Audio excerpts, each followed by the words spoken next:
prophétie de l'anglais maintenant vient de paraître chez Giggle Polar. C'est le cinquième polar de Pierre Poucheret qui a obtenu cette année, félicitations, le prix du Quai du Polar 2017 pour Mortel Trafic. Bonjour Pierre. Bonjour. Alors là, tu t'immisces dans les salles de marché, les salles de traders. C'est ça, oui, parce que j'ai fait la rencontre, enfin j'ai été contacté par un banquier international en fait qui écrit sous le nom de L. Gordon et qui est très à même de tout ça et qui m'a proposé de faire de monter une histoire avec lui, voilà.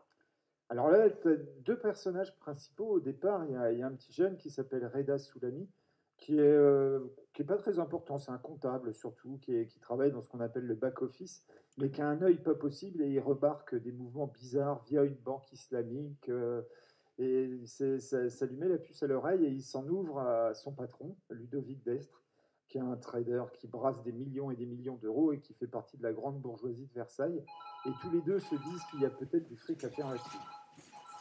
C'est ça, oui, une transaction suspecte et il décide de voir quelle en est l'origine parce que effectivement si c'est un délit d'initié ils iraient bien surfer dessus et il y a peut-être de l'argent à faire. Oui, voilà, ils veulent pas le dénoncer, hein, ils veulent faire du pognon dessus. C'est Ludovic, c'est un peu son idée. Voilà. Ouais. Et donc, ce qui se passe, c'est qu'ils mettent la puce à l'oreille aussi aux gens qui font des choses pas très nettes derrière, et que le pauvre Ludovic, ma foi, va décéder, et ça va devenir un. Et Reda devient le suspect, et il va être poursuivi pendant tout le roman. C'est ça, oui. En essayant de gratter un peu sur cette transaction suspecte, ils mettent le doigt dans un rouage et ils découvrent une machination dans laquelle ils vont y laisser des plumes et beaucoup pour certains. Voilà. Et le problème, c'est que la flic qui enquête, la commandant Johanna qui enquête sur l'affaire, a tellement de preuves qui accablent Reda qu'elle fonce dessus sans réfléchir autre. Alors c'est bon, pas forcément elle, mais il y a effectivement beaucoup de choses qui accablent Reda, donc elle peut pas les rejeter, mais elle est quand même un peu la seule aussi au cours de l'enquête à se poser des questions et à ne pas foncer tête baissée sur une solution qui est simple pour tout le monde. Mais il y a une solution simple, mais il y a des centaines de choses qui se passent parce que tout se passe dans l'ombre et on ne sait pas effectivement qui intervient et à quel niveau. Voilà, alors bon, c'est un livre, c'est très très difficile d'en parler. Ouais, Euh, alors pour expliquer un peu quand même ce qu'est la prophétie de Langley, si tu... ouais, ouais, vas-y, vas-y, vas-y. Alors voilà, Langley, bon, c'est le siège de la CIA et la CIA a monté un système qui permet de cibler les transactions suspectes et de voir si ça ne cache pas quelque chose. Alors c'est pas du tout un livre d'espionnage, mais je fais référence à ce système et par exemple, dans un cas qu'on a vu il n'y a pas très longtemps là avec le club de football du Dortmund, si quelqu'un cible à la baisse une entreprise qui n'a pas de raison de baisser, peut-être que ça cache quelque chose. Exemple, si demain je joue des millions, si j'en avais les moyens évidemment, sur la baisse d'Air France, peut-être qu'un attentat pourrait être commis contre Air France. Ce qui n'est pas du tout le cas de mon livre, mais c'est un peu c'est exactement dans cette base-là que j'ai rédigé. Et donc, le compte suspect sur lequel Reda avait mis le doigt indiquerait plutôt que ce soit dans le domaine des énergies qu'il va se passer quelque chose. Et évidemment, tout le monde pense à l'atome. Et voilà, effectivement, ce qui joue, c'est des énergétiques, c'est EDF, ça on peut le dire.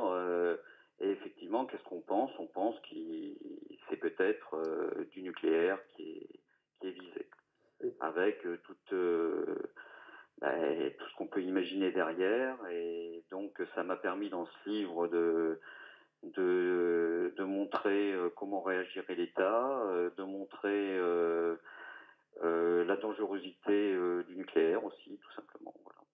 Et c'est en plus ce que tu montres, c'est que c'est un immense jeu de dupes, c'est-à-dire que c'est une partie d'échecs ou une partie de billard à plusieurs bandes où il y a des sacrifices de pions sans arrêt et qu'il devient très très dur de pénétrer la stratégie finale. Oui, oui, c'est difficile. C'est difficile de. Bon, l'énigme du bouquin, bon, je pense que c'est très difficile jusqu'au bout. On se demande ce qui va un peu arriver. D'ailleurs, je garde des surprises jusqu'à la dernière ligne, je pense. Oui. Et en même temps, ce qui est difficile, c'est de voir comment réagiraient les autorités par rapport à ce type de menace. Bah, il y a beaucoup de pressions qui sont faites justement sur les enquêteurs. Johanna qui va enquêter avec l'aide d'un banquier ex-légionnaire, baroudeur, qui vont essayer de trouver effectivement la relation entre le compte suspect et ce qui peut se passer. Alors, je Et, précise que les personnages, d'ailleurs, dans le monde de la banque, ont été décrits par Al Gordon et qu'ils ont tous des pendants plus ou moins réels, hein. ah, il y a vraiment des banquiers ex-légionnaires. Voilà. Donc c'est des choses qui n'ont pas été inventées. Ce personnage a existé. Voilà. Et il y a un antagonisme aussi que tu décris bien. C'est dans les cités, à un certain moment, c'est l'antagonisme entre les voyous et les barbus, où il y a une lutte de pouvoir en ce moment qui se passe et des échanges et des négociations. Oui, bah ça, je l'ai déjà, j'en avais déjà parlé dans d'autres livres, mais effectivement, les barbus essayent de prendre les cités et ça gêne les trafiquants et donc chacun négocie, hein. C'est des querelles de territoire qui se négocient soit par l'argent, soit par la violence, Soit par les ventes d'armes. soit par les ventes d'armes. Ouais. Et le problème des flics dans tout ça, c'est que c'est très difficile de pénétrer ce milieu. Ah ben c'est quasiment impossible, hein, parce que pour plonger dans ce milieu, il faudrait déjà en faire plus ou moins partie. C'est quasiment impossible sans vraiment risquer sa peau. Et donc après, reste plus qu'à trouver quelle centrale et quand et qu'est-ce qui va se passer.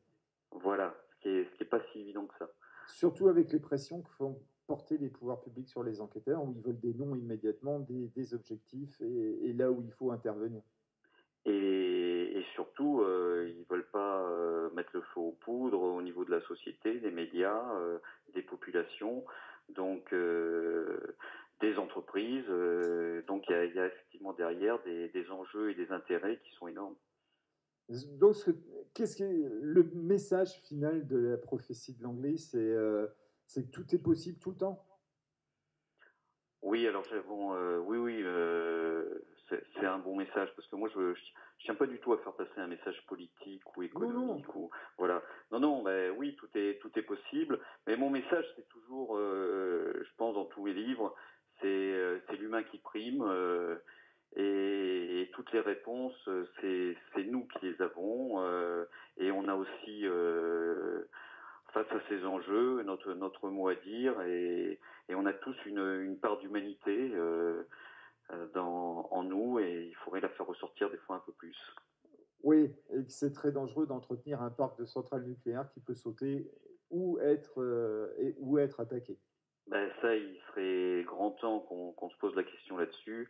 Et effectivement, moi, ce qui m'a toujours paru suspect, c'est, je me pose pas une question sur le pour ou contre du nucléaire, mais effectivement, on a sur notre sol des endroits qui sont des objectifs qui pourraient être des objectifs en cas de guerre, qui pourraient être des objectifs pour les Terroriste. terroristes. Et à la différence d'un barrage qu'on ferait exploser, ça tuerait beaucoup de gens, mais le lendemain de l'explosion, tout se reconstruit. Le nucléaire, on le voit avec Tchernobyl, c'est pas comme ça.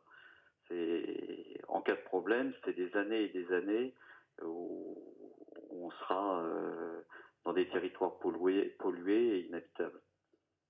Et ben pour se remettre de tout ça, on va écouter Motorhead, Voilà, oui. comme la commandant Johanna, et on va écouter un truc sympa qui s'appelle End of Time. parce que en fait, à la fin du livre, c'est un peu end of time. Moi, je vous recommande La prophétie de Langley de Pierre Poucheret qui est paru chez Gigal Polar. Merci beaucoup, Pierre. Merci à vous.